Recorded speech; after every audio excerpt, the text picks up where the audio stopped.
Oh, hey, good day, everybody. Depending on which part of this country that you're in, it might be morning, it might be afternoon, but you are watching Rebel Roundup, our daily news and opinion show.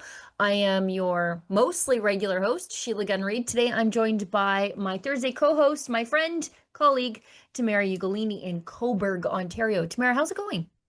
Oh, pretty good, Sheila. We started our morning off very heavily with some defamation training, so that's always a good time. Yep. Always like to learn a little bit more and do better journalism. And I think that's at the core of everything that we do here and following the facts wherever they may lead. So Yep. it was a good start to the day. How are you doing over there? Oh, I'm great. Yeah, for people who don't know, we are trained on defamation about once a year, and I think it makes our journalism stronger, but it also makes us fearless because we know what we need to do to make sure that we are able to uh, take swipes at people while all of our facts are right. And we're not scared of anybody, which is how I think we need to be if we have to tell the other side of the story. Now, I should tell everybody real quick what we're doing here because it's a really busy show and Thursdays are quite a day for me. They tend to get away on me. So I don't want to go too long with the show today, although we can go a little bit over. But on Rebel Roundup, as I said, we talk about the news of the day completely unscripted. You'll get our hot takes, our spicy takes, but you will get our honest opinions of the facts. And if you want to support the work that we do, if you're watching us on Rumble, you can leave a Rumble rant. That's their paid chat over there. If it's over the $5 US cutoff, it is obligatory for us to read it on the air. If it's under that, time permitting. And we do, I promise, do our very best to make the time because we know that you're choosing to support us when you don't have to. If you are watching us on YouTube, you can leave a paid chat over there. It's called a super chat. They also have an additional way for you to support us after the fact, and that's a super thanks. That's their paid comment. So if you're unable to miss the live show, you can always support us after the fact with a super thanks. And same rules apply. So let's get into the news of the day. I have a space heater on in my studio because the weather is so unpredictable. It was like 26 degrees yesterday and 15 degrees today. So that's the weather of the world. Let's get into the very first thing here today, and that is the crazy Nova Scotia legislation. And Lisa and I reacted to alleged Conservative Premier Tim Houston making the announcement yesterday because he doesn't just ban people from using public lands. And look, I'm all for like, don't do anything intrinsically incendiary, and that's a very specific term. Uh, don't have fires when the fire risk is high. Don't throw your cigarette butts, that sort of stuff. But he is banning people from fishing and hiking as though your shoes might cause the electricity in the air to result in a lightning strike. But he also warns people from using the woods on their own property as if someone's going to burn down their own forest on purpose. It was just crazy. And he said, we don't want to see a repeat of 2023. Well, what have you done since 2023 to make sure that there's no repeat, by the way? Because you're the guy who manages the public lands, not the people. They steward it and take care of it when they use it, but you're actually the guy in charge of making sure that it's not an additional fuel load. And Lion Advocacy on X, who is Viva Fry's brother, Mhm. is a lawyer. He says the Nova Scotia source legislation for the Don't Take a Hike proclamation is actually more draconian than the government is letting on. A 1 week hiking trip could, in theory, lead to $3.5 million in fines, 500,000 per day, and 3.5 years in jail, 6 months for each hiking day. And then he dug it up in case we didn't want to take his word for it. Restricted travel zone, where whenever deemed necessary for the protection of the woods. What does that even mean? The minister may at any time by proclamation set aside for any period of time a restricted travel zone in any area of woods and so he doesn't make a distinction here, like public lands, your own land, um, upon which no person shall enter for the purpose of traveling, camping, fishing, picnicking, or any other purpose without a travel permit. A travel permit may be issued by the minister, a conservation officer, or another person authorized by the minister. Subsections 1 and 2, okay, do not apply to the owner or occupier of the woods or the servants, agents, or assigns thereof, conservation officers, surveyors, and any other person designated from time to time by order of the minister. A forest travel permit may be canceled or suspended at any time by the minister, a conservation officer, or any other person authorized by the minister. And this is the new legislation, effective 4 p.m. August 5th, and 2 days ago. ending October 15th, unless revoked early. Or if COVID were any indication, unless the government sees fit to extend indefinitely or perpetually or intermittently, because this is really COVID lockdowns just repackaged as a climate lockdown. And of course, for your safety and for the well-being of all, that is what these things are being done under the guise of. And I think this just gives so many people who, even though it was 4 or 5 years ago, the COVID restrictions and the lockdowns and the stay-at-home orders and the various gathering restrictions, this, I think, gives people a lot of PTSD. Just seeing these things come back out, but under the guise of protecting the forest from fires, I guess. Yeah. I mean, it's crazy because we know that a lot of these fires are started by arson. Yes. And so banning hikers from the woods, they aren't the arsonists. The arsonists are going to do the arson either way. A lot of this stuff is caused by lightning strikes. Banning a hiker from the woods does not prevent lightning strikes. And I know we watched it yesterday, but this piece of legislation does not actually comport with how I heard Tim Houston describe it yesterday, because he did make specific reference to your own land.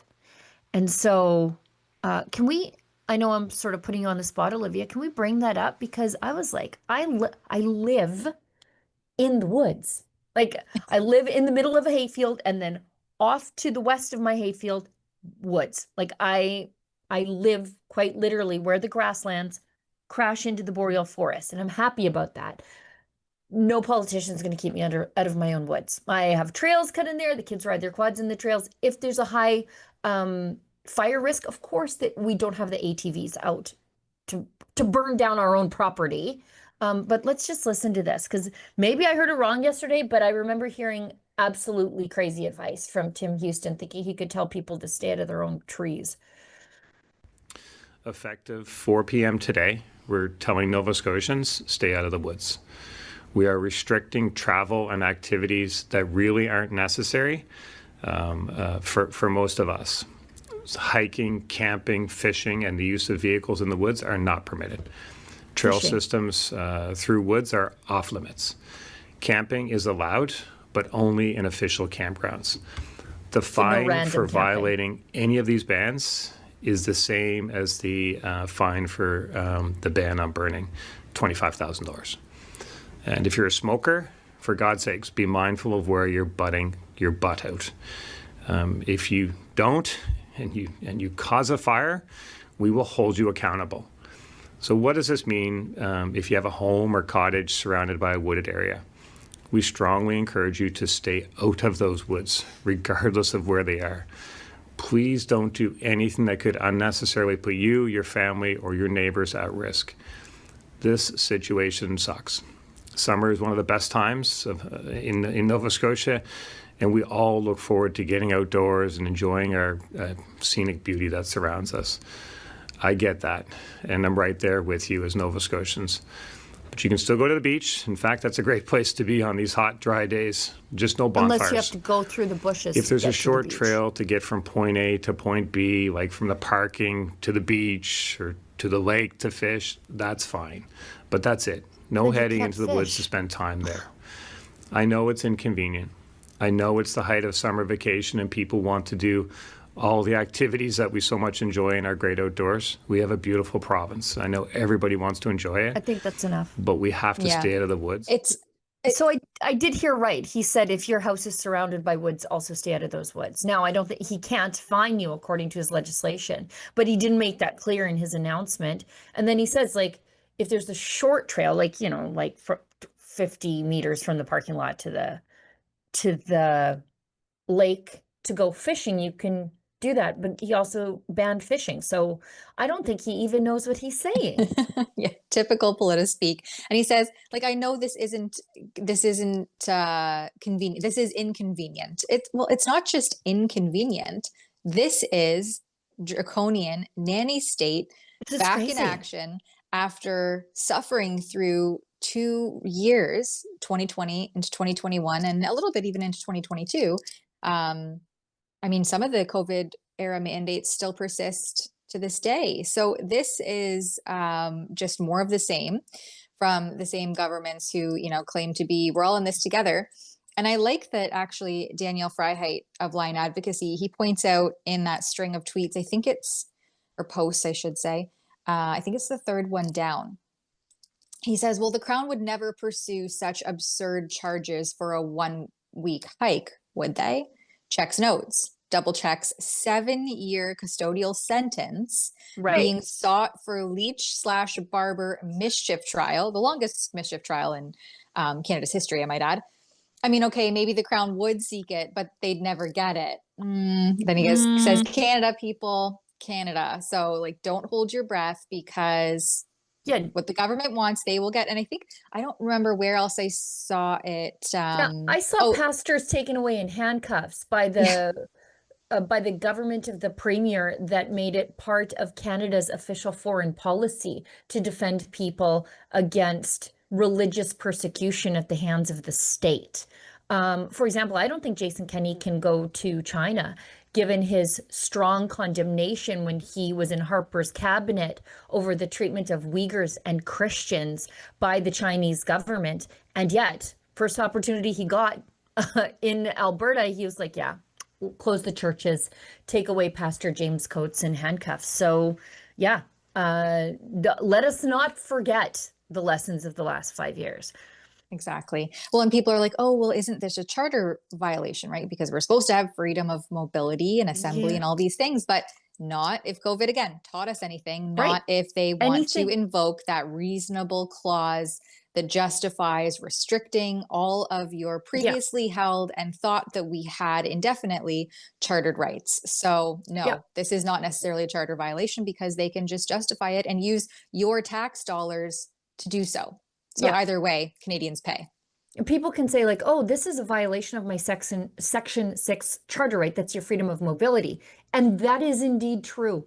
But so was banning you from flying across one of the largest countries on the face of the earth to visit your dying mother, which is what happened during COVID if you were unvaccinated, or if you didn't want to produce your vaccination status in solidarity with people who were not.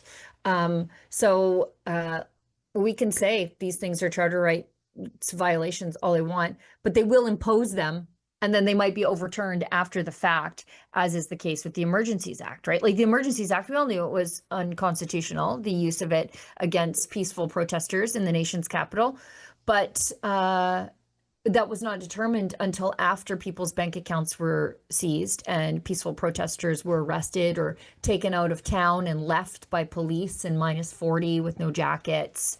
And after grandmothers were trampled by the police horses.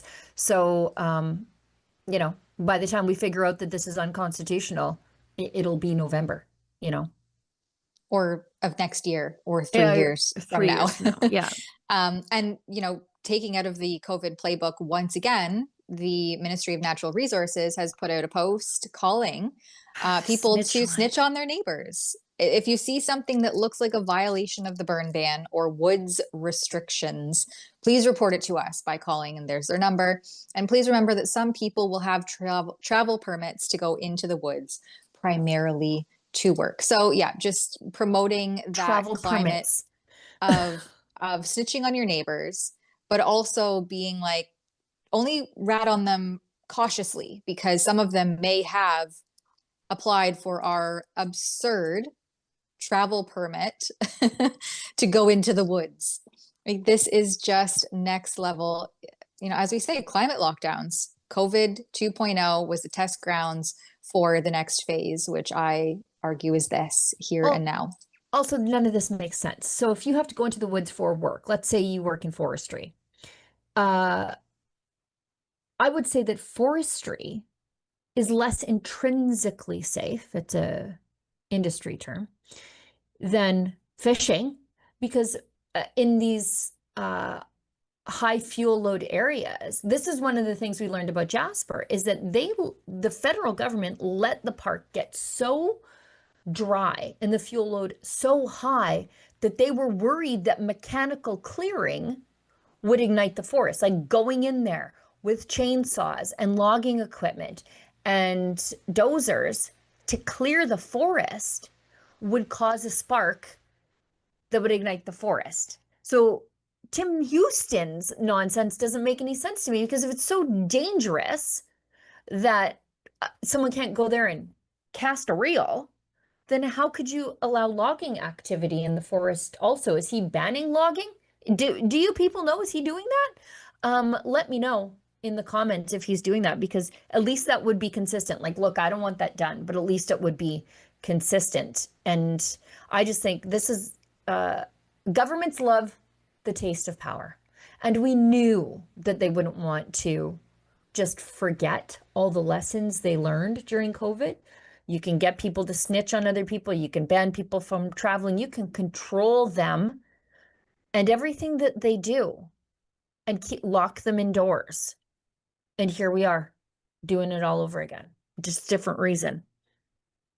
Well, and this veteran has a fun take, Jeff Evely.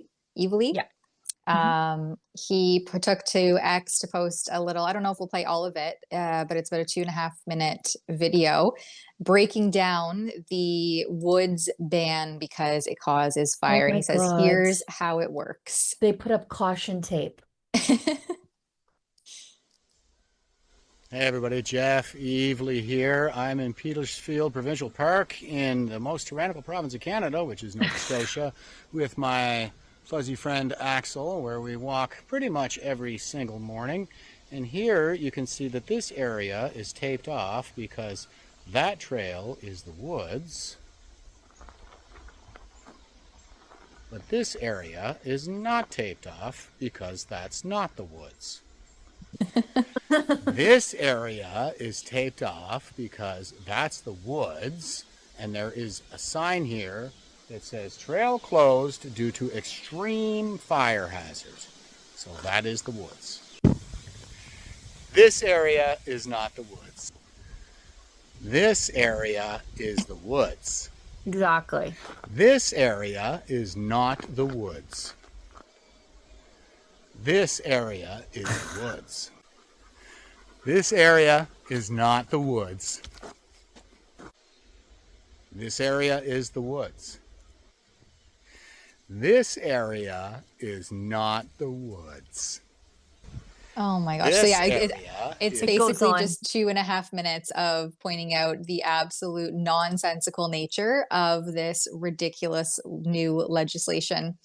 You know, Sheila, as you said, it just doesn't make any sense. It was like the COVID restrictions we had here in Ontario. Gatherings of 5 or more were not allowed.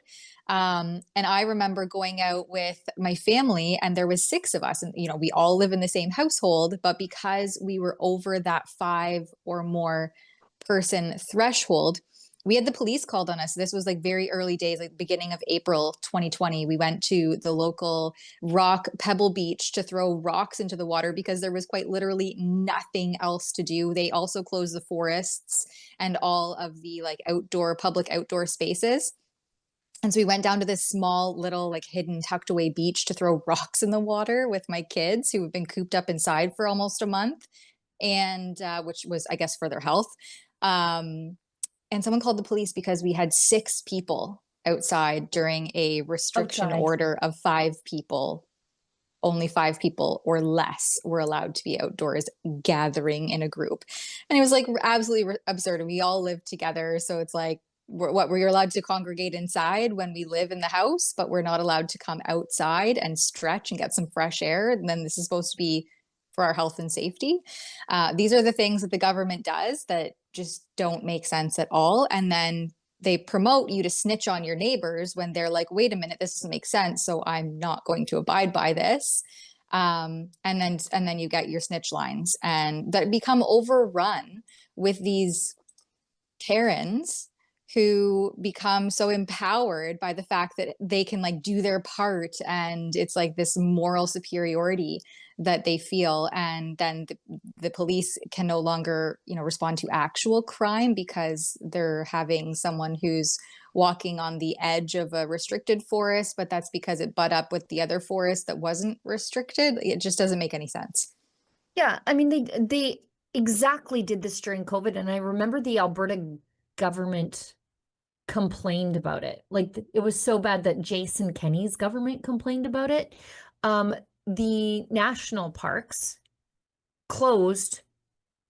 I don't know if they couldn't have done it in all the parks, but they closed the highway that runs through Elk Island National Park, and it's a secondary highway, and they have gates. They can close it. There are ways that you can go around the park. It doesn't it's not like Banff and Jasper where there's like literally one way through the park to get to the other side. But this is the shortcut the locals use to get from Highway 16 to Lamont. And a lot of people use it for work and stuff. And during COVID, they closed the park gates. And that was in late March, early April in Alberta. So the dead of winter, they closed the park gates. Like, what do you think we're doing? Breathing out the windows to give COVID to the bison during the dead of winter here in Alberta? But that's how these people are just crazy. They're crazy. And I don't trust the government to manage the parks anyway. I don't believe that we should have parks. I think it should be land for everybody to use. Well, they've shown that they're not able to manage the parks Yeah, because the Jasper fire was any indication. Just more inept failures by the government tasked with and paid to do this management. We have a super chat here from Nana Awake who gives $10 and says these forest lockdowns are only the beginning. Hypothetically, what if my horses or cows escaped and went into the forest off my property? When good people do and say nothing, communism grows. Yeah, exactly. Well, and when good, well-meaning and moral superiority people call the cops to snitch on their neighbors, communism also grows. So thanks, Nana Awake, for your comments. The system can't stay active unless people are actively participating in it. And that's why I thought, those people who were, for whatever reason, they chose vaccination, but they didn't participate in the vaccine passport program. They just thought, if my friends can't go out and have a drink, I'm not going either. My friends can't fly, I'm not going either. Those are the people who pull the system apart. They're the conscientious objectors, and then the people who made a choice but stand in solidarity with the other people. The Stasi couldn't do their job without the snitches. They just couldn't. They can't be everywhere. So, anyway, let's hit an ad break, and we'll come back and talk about our birthday party. Are you, or do you know, a young, freedom-loving truth seeker who's sick of legacy media spin and woke newsroom groupthink? I'm Sheila Gunn-Reid. I'm the editor-in-chief at Rebel News, and I'm the president of the Independent Press Gallery of Canada. And I wanted to personally invite you or the young person you know to the Democracy Fund's 2025 Student Journalism Conference and Job Fair happening in Toronto from October 3rd to 5th. This year's theme is the free market, not just in economics, but in speech, in ideas, and in media. If that inspires you instead of intimidating you, then this is your moment.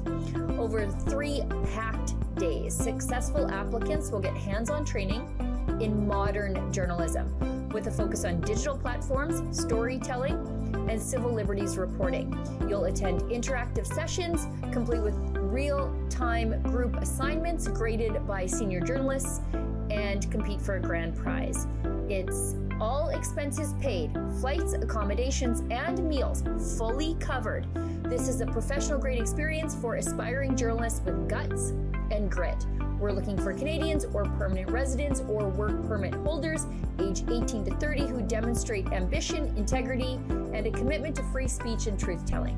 You don't need a journalism degree, just the courage to challenge the narrative and the work ethic to back it up. Speakers include Ezra Levant, David Menzies, Tamara Ugolini, and yes, I'll be there too. Past grads have gone on to work in independent media, including right here at Rebel News. And for those of you who believe in building an independent media ecosystem, you can help too. If you're a business or individual who wants to sponsor this conference, email us at events@thedemocracyfund.ca. Applications close very soon, August 3rd. Visit thedemocracyfund.ca to apply or support the next generation of fearless Canadian journalists. Let's train reporters who tell the truth, no matter who it offends. Alberta powers Canada, but Ottawa keeps limiting our potential. The Alberta Next panel wants your ideas to strengthen our sovereignty within a united Canada. Help decide what's next for Alberta. Visit alberta.ca/next. All right, I should tell you that we did extend the date of this applications for the Student Journalism Conference, but I can't remember what we extended the date to. I think it was the 7th. Let me just see as if did we it's just online end? anywhere. Yeah. Apply now. Let me just see, make sure it's updated here. So, and you can go to studentjournalismconference.com, Sunday, August 10th. So you have a couple days. So we got till Sunday. Also, I know that we have been getting some complaints from people who are outside of the age range of what we have determined to be a student. I'm going to give you a little advice. If you are interested in journalism and you believe yourself to be doing journalism, and there are a couple of ways that we'll ask you to not prove that, but show examples of your work to us. If you want to join the Independent Press Gallery of Canada, look, I'm the president over there. So Independent Press Gallery of Canada, just Google that, you'll find it. If you want resources, skills development, training as far as defamation training, what Tamara and I sat through as part of Rebel News today, we offer that over there at the Independent Press Gallery, and it's only $10 a year. So if you are someone who is longer in the tooth than the youngsters, the next generation of freedom-minded journalists that we're looking to train, but you still want access to some of those resources, might I suggest you plunk down $10 and join the Independent Press Gallery of Canada, because we've got networking and legal training for people to start and or advance their journalism career over there. Okay. All right. And I see we just have a super chat to get to before we move on. I think it kind of relates to the property, the Nova Scotia government trying to infringe on what they do with their property. This comes from PSCO Field 10. Hey, Sheila, Corey Morgan talked yesterday about Canadians needing real property rights in an independent Alberta. Can you please explain how those currently do not work in Canada now? Thanks. It's a lot. Yeah. So we don't have property rights in Canada. If you look at our charter rights, we do not have rights to our own property, which opens us up to expropriation. As a gun owner right now, we're experiencing this right now, where the firearm you bought completely lawfully, it complied with the law at the time, through the stroke of a pen while you were sleeping a lot of times, you wake up in the morning and all of a sudden you are in possession of an illegal firearm, which is big trouble, huge trouble. So you have done nothing, you've become a criminal. Your lawfully obtained property is all of a sudden criminalized. And then the government says, oh, well, don't worry about it. We'll buy it from you. Well, I don't have any rights to my property if I'm being forced to sell it to the government for what the government decides it's worth, or I go to jail. that's just one example of how we don't have property rights in this country. Your land can be expropriated by the municipality if they decide, oh, well, we're going to use it for something. We even see the expropriation of land being abused by the municipality saying, oh, we're going to expropriate your land, your farmland or whatever, and we'll pay you what we think it's worth. And then we are going to sell it to a developer for more money. Why? Because that high density housing they're going to put on it is going to generate more tax revenue for the municipality. In a country with real property rights, that wouldn't happen. We just saw bank accounts being frozen during the Freedom Convoy for political opinions. Your money is your property, and it cannot be just expropriated from you for political reasons. When you're not guilty of any sort of crime, your property is just taken from you. These are all ways that Canadians do not have property rights, and in a real country, we would protect those things. Yeah, and I did a report on this that just sparked my memory in 2023. I just shared the link to it in the channel if we want to show it on screen. But a homeowner in the town next to me in Port Hope is having, or was having, their property mandated to be acquired by the Ontario government for the second time in 20 years. So that the government could expand the 401 right along the perimeter of their property. And they were coming in saying, you know what, we don't really have a say. They actually weren't even offering them any financial compensation to take their land. Crazy. It was a sliver off of their property, but their home has already been expanded onto, their property rather has already been expanded onto once before, and it puts their house so close to this 4-lane highway, which is going to be expanded into their property value is just yeah, there they are, the original time that it was expanded onto their property. So no, we don't have property rights in this country. And for anybody who wants to check out that story, I think I did a follow-up as well, because finally after this story hit, the government actually backed off. And I think they're probably just waiting out the homeowner because they are an elderly couple, sadly. They're just, yeah, they'll just wait them out. And then as soon as they go, they'll snatch up that entire piece of land and use it as they may. But the homeowner said, you know, it's a white elephant. And they were getting nowhere. They finally came to the media, and then the government backed off. Actually, maybe I should reach out to them, see if there's a follow-up there, because this is, 2 years ago. Maybe something's changed, because I see them doing the clearing now for this 401 expansion, and they're going to basically put like a major route. You'll see in the report, there's a bridge there that you have to go under to get to their property, and the government or the highway will be expanded there, and that will turn into a major route and off ramp, and their property butts right up against that proposed intersection. So anyway, also, if we truly ever owned our property, then why do we pay taxes until we die on it, right? Because if you don't pay your taxes, they'll come in and they'll see, they'll put a lien on your property, on your house, what have you. So if we really owned the land, then why do we perpetually pay tax on it? Yeah, well, and if you're a farmer, if you've ever tried to drain a waterway that is making your land unusable, let's say for hay, and you want to trench it, you can get in trouble for that.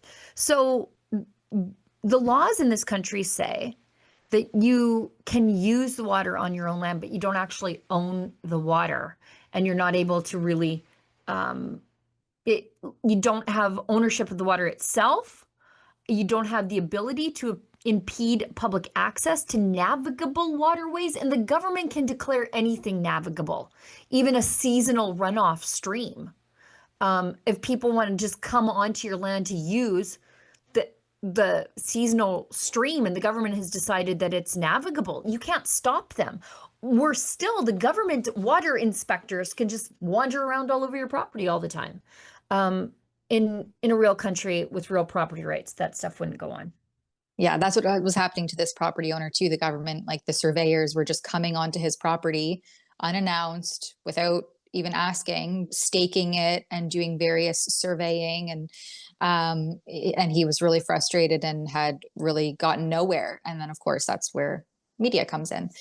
So they seemed to back off for a little bit, at least temporarily, after we did that report. And of course, I reached out to the other side and tried to get comment, but typical bureaucracy, there's just no answers anywhere, and they'll just do as they please and eventually hope that you give up, which most people sadly do. Yeah. Anyway, we should tell everybody about our birthday party, and then we'll quickly try to get to, I'll let you lead the second half of the show and get us back on track because we're over time. But our birthday party's coming up. And actually, we added a second birthday party to the schedule of events. So first one is Calgary, September 18th. The second one is Toronto, October 16th. You can get your tickets at happybirthdayrebel.com. All your favorite rebels, including our musical performer, at least in Calgary, Tamara Leach. We're turning 10. Our death has been predicted many, many times. But over the last 10 years, we have really, I think we've broken the system. And a lot of people have sort of fallen in behind us. But we were really the first major independent news outlet in this country. We continue to be the largest independent news outlet in this country. We fight all the battles and blaze the trails for the people who come behind us. And I'm glad that we do, because the left talks about diversity except in opinion. And I think we fight those battles every day so that the diverse opinions of Canadians are reflected in the news that they consume, not just the monolith of the CBC and the mainstream media. And we do all of that because of you at home. And so that's why we want to invite you to our birthday party, because I mean, it's really a celebration of what you have enabled us to accomplish all these years. So please go to happybirthdayrebel.com, and I can't wait to see you there. That's right. Hors d'oeuvres and drinks to be had. Yeah.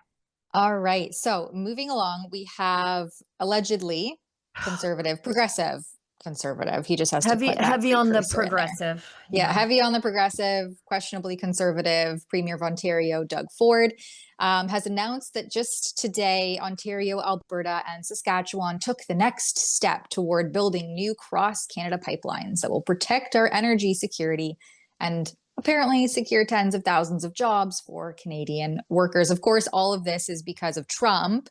Not because we're actually wanting to develop Canadian resources and be energy independent and all these things we could have been doing and harnessing for decades. No, it's now in response to Trump taking direct aim, he says, at our economy. Canadians are uniting like never before to protect our country and our workers. But sneaky little detail here. It sounds really great on its face, right? It's like, okay, yeah, great. Today they're taking steps, and the steps are not actually action. So if you follow that link, the government is actually just releasing a request for proposal to conduct a feasibility study exploring how to best establish a new economic and energy corridor. So they're not doing anything tangible to break ground and get anything going now. They're just putting out a tender bid for somebody to do a survey. Also, what are we going to do? We're going to burrow under Manitoba, because Wab Canoe is not on side with this. So what are we going to do? This is all just nonsense and talk and money wasted on an RFP. Because how do we get around the fact that Mark Carney has given the anti-provinces a veto over this stuff? British Columbia and Manitoba and Quebec have said, no, thank you. And so what does that really mean? If we're going to act like a bunch of Balkan countries, okay, then let us be a Balkan country, and we'll just start negotiating with the United States directly as a free and independent Alberta then. Yeah, it's so funny because he says right in there, Canadians are uniting like never before. And it's like, well, maybe you have 3 of the provinces on board, but where is everybody else? Because they're not united at all on this. Right. And we've always been united on this issue. Like Alberta and Saskatchewan getting along on issues of trade and oil and gas and agriculture. That's not new. And when there are conservatives in power in Ontario, we get along with them too. Again, not new. We're not more united. Actually, I think the divisions are greater than ever before, and they played out in the last election. Yeah, exactly. And I mean, honestly, I'm surprised to see Ontario start to join forces with Alberta and Saskatchewan. And don't get me wrong, I'm here for it. But Odd. Ford, you know, he tends to be more progressive than he is conservative. So yeah, but how do you avoid Manitoba? I mean, that's right in the wedge between Saskatchewan and Ontario. So what do we do here? Right, right. We've got a video from Poilievre, who is asked about Alberta separation, and he gives a peculiar answer that I fundamentally disagree with. Now, I don't disagree with how it.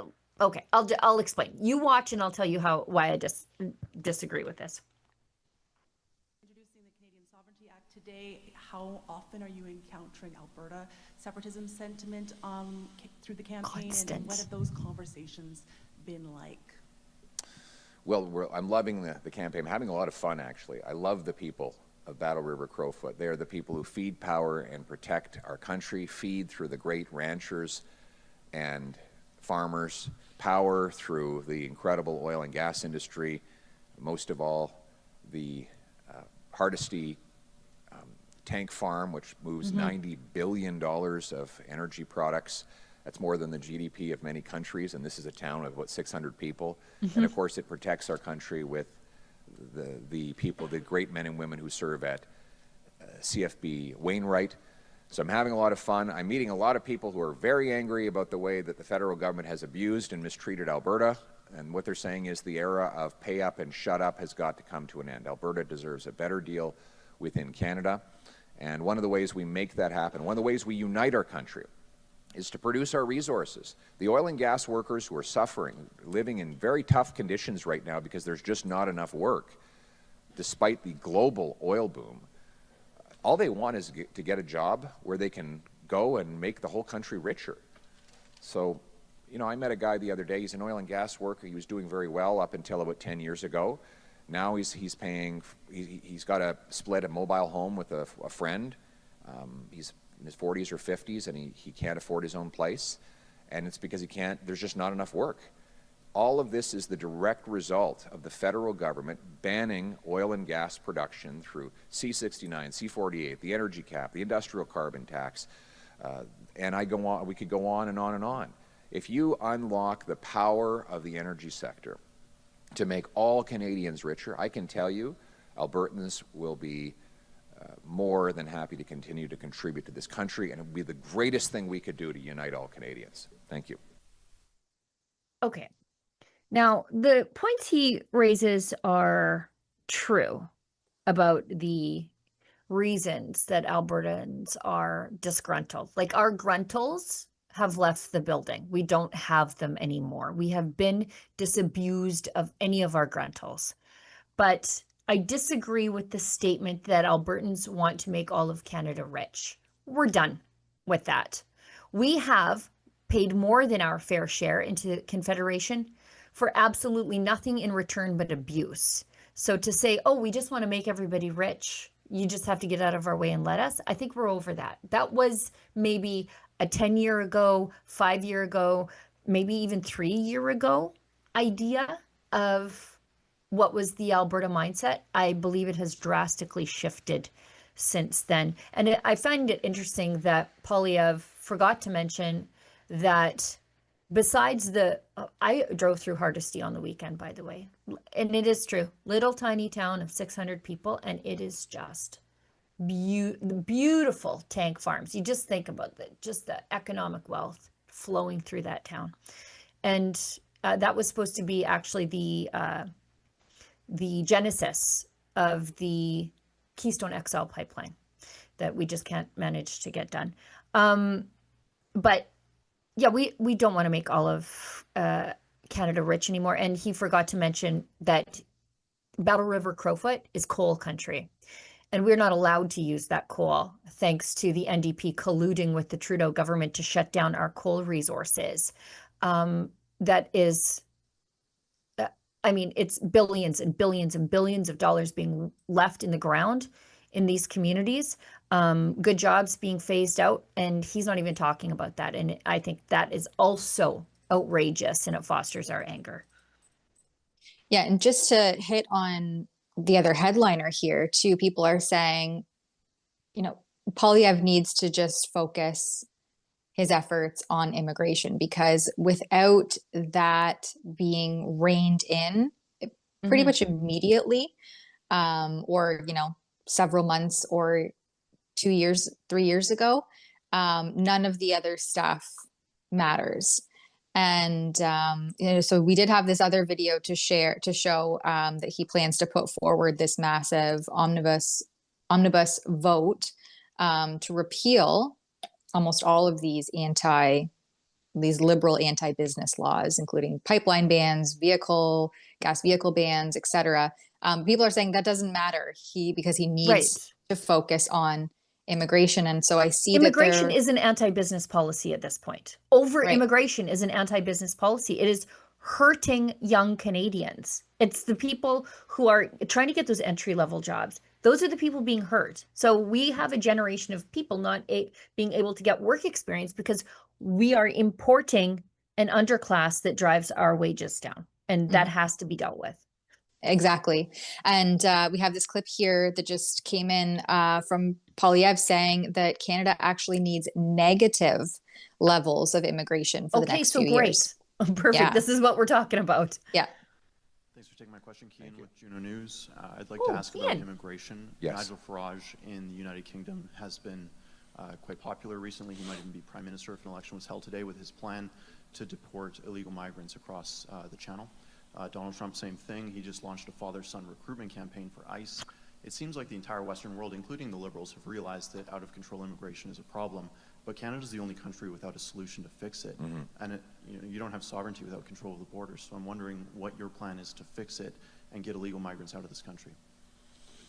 Thank you. Well, for anyone who has been deemed inadmissible needs to leave, and they need to be deported.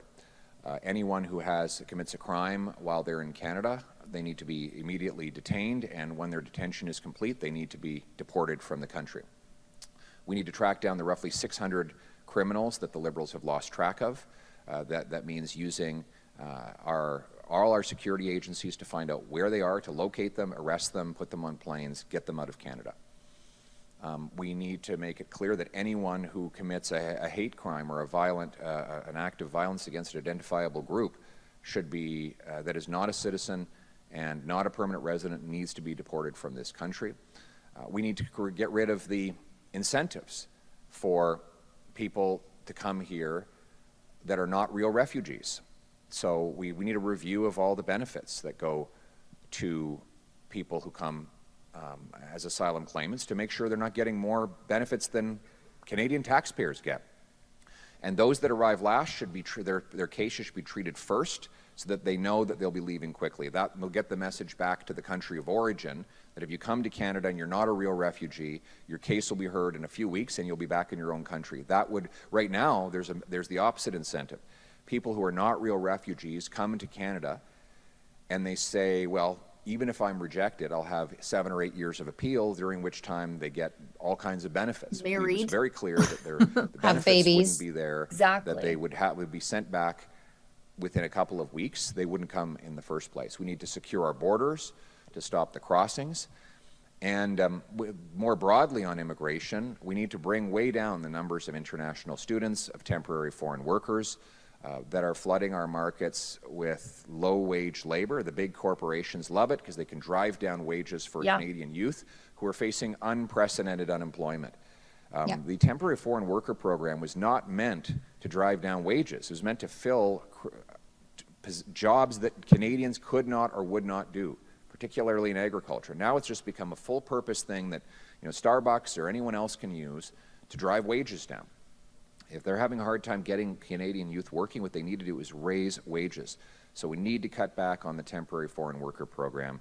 And finally, the overall number needs to go down. Over the next several years, we actually need more people leaving than coming. That's net negative migration. And so that's what I've said. We've got these millions of people whose visas are going to come up. When their visas run out, they're not eligible to stay. They need to be told to leave, and if they don't leave, then obviously they need to be deported, and that will allow us our housing, health care, and jobs to catch up with the number of people in our country. Thank you.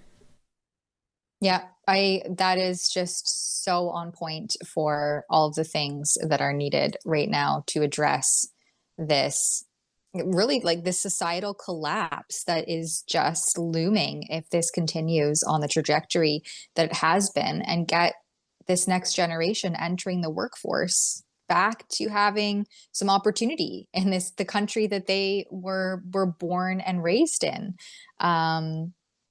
Even looking at the youth unemployment in Ottawa specifically, 20%. The national average is almost 11%. Yeah, So and somewhere like Ottawa has double youth unemployment, where you would think it's a booming city center. now take that and then throw on top of that the fact that 1 in 5 jobs in this country are held by someone who's not a Canadian citizen. Yeah. Yeah, the Um, data is damning. I want to, and you know, it's clear that companies are abusing this. For example, think about when the last time your oil wasn't changed by a temporary foreign worker. If you're using one of the chain places, I don't want to name them, but just think about that. These are jobs that in the before times, these were like your 16-year-old automotive students down at the local high school. And this is how they would sort of get their foot in the door, get a little bit of work experience, practically apply the skills that they were learning in school. That does not happen anymore at all. At all. I was thinking about it the other day. I was getting my oil changed, and I'm like, when was the last time, Sheila? And when you go and search, it's when you just, I did this, I searched lube or lube, like oil change, and then the LMIA program. And it's, like, why are we bringing in temporary foreign workers from India to change our oil? Think about it, right? Like, it's just, anyway. Or to run all of our Tim Hortons, or to run Yeah, all of these are the kids' jobs. A&Ws, or work the counter at McDonald's. These are Canadian kids' jobs, like high school students' jobs. They're not glamorous, and as I interviewed Alexander Brown from the National Citizens Coalition. Thank you. I always accidentally want to say Inquiry, the NCI, but anyway, Yeah. completely separate things. And he says, like, these aren't glamorous jobs. My first job, I worked cash at Dollarama at like 15. These aren't glamorous jobs, but they are entry level positions where you get your foot in the door to get some experience. 14 years old, the bingo coffee cart at the bingo hall, that was me. And that was when you could still smoke. Maybe that's Inside, where my love of nicotine, but as a non-smoker, came from. But I smelled like cigarettes. My skin was probably yellow. I probably had bingo fingers just from taking their money, like just yellow. But that was my first job, and it taught me work ethic and how to interact with different people I would never come across with in my regular life. It just sort of teaches you people skills more than anything. I feel like I already had a work ethic. I was a farm kid who wanted a job at 14, but just to interact with other people, that's an important skill that I don't think a lot of young people have these days. Exactly. And just, teaches you the people skills, how to handle customers, how to handle cash, which also I'm seeing so much more of. They don't know how to count. They don't know how to count money. They can't get you back change without looking at the computer or at the till when it spits out how much you should be getting back. And these are skills that are very much needed, and we need to prioritize, once again, our youth having access to them. Yeah. There's another post here that I wanted to throw to Melissa Landsman. Yeah. Is a provincial member of, the federal member of parliament, shadow minister. Is she still a shadow minister? Maybe I'm off on that one. She's the deputy leader. Thank you, Deputy House Leader. So here is what the Liberals won't tell you about immigration. She writes, how many crossed illegally? How many claimed asylum? how many ignored deportation, which I think official estimates, right? Estimates are anywhere from like 200 to 500,000 just missing across the country. No big deal. How many came as temporary workers? It's a pattern, and it makes you wonder why Canadians deserve answers. And this is she reposted Shadow Immigration Minister Michelle Rempel Garner's post about the Liberals ceasing to update information regarding the number of people coming into Canada. And so she has a whole post here. It's, almost 5 minutes, so we won't go through it. But why, the bigger, broader question here is, why are the Liberals hiding these numbers? Right. You used to be able to know these things. And I think the one that they really want to hide from us is how many people came to this country as temporary foreign workers or temporary students and then did the old switcheroo once they got in the door, or tried to, and then just went missing in the system, who got here as working down at the lube shop and then claimed refugee status from India, the world's largest democracy. And then now are waiting their hearing 7 years down the road, wherein they will marry a Canadian citizen, have Canadian children who will then sponsor the entire family over from India. Yeah, and she's right. It sure makes you wonder why. And it's because they never want you to know just how bad the problem is. And Michelle Rempel Garner has a very unique take on this, because I should tell you, she's an economist, and she used to serve as the Minister of Western Economic Diversification under Stephen Harper. So she is also someone who knows how labor market trends are adversely affected by over-immigration. And it's one of the things she talks about quite frequently. So I think Pierre Poilievre is the right woman at the job for immigration, and she's not scared to talk about this stuff. Like, the first thing they say is, you're a racist. And she's, no, these people are being criminal. They're loose in the country. She's not scared of those things, which I think is refreshing. Yeah, she's like, thank you, next. Yeah. But you need somebody powerful and strong and good on this file. And whoever the latest immigration minister on the Liberal side, I can't even remember her name, Lena Diab, I think it is. Yeah. And she's like the 7th one in the last, 3-4 years to be put on such an important file. It's just the turnover rate of immigration ministers from the Liberals is absolutely mind-boggling. And that woman was unimpressive right out of the gate. It's just such a huge file. It is something Canadians are desperate to have somebody deal with, especially young Canadians. And she, when they're asking her about people who are in the country illegally and how are you going to get them out, she's like, well, they'll just leave. Like, she stood up in the House of Commons and said something akin to that. And it's like, if they would just leave, they would have. They would. You got to go get them. Put them on a plane. I don't even care if you send them home first class. It's got to be cheaper than keeping them here. It has to be. If you can find them. Right. That's the problem, is they're just somewhere in this vast land. We just don't have any idea where they went to. And that's another thing that, Trump has been pointing out, as how lackluster Canada's systems are for keeping track of people that should not be in this country, and the porousness of our borders, because then they're coming to and fro.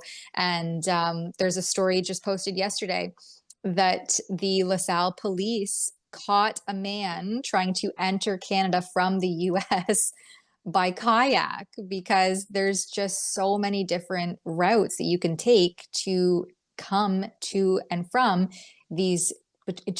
between these countries.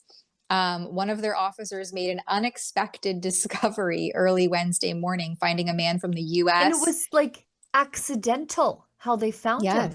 So he was conducting commercial property checks, which travels along the river's edge of the Detroit River. And they just saw a guy in a kayak with 2 backpacks coming from the other side. Like, this is comical stuff.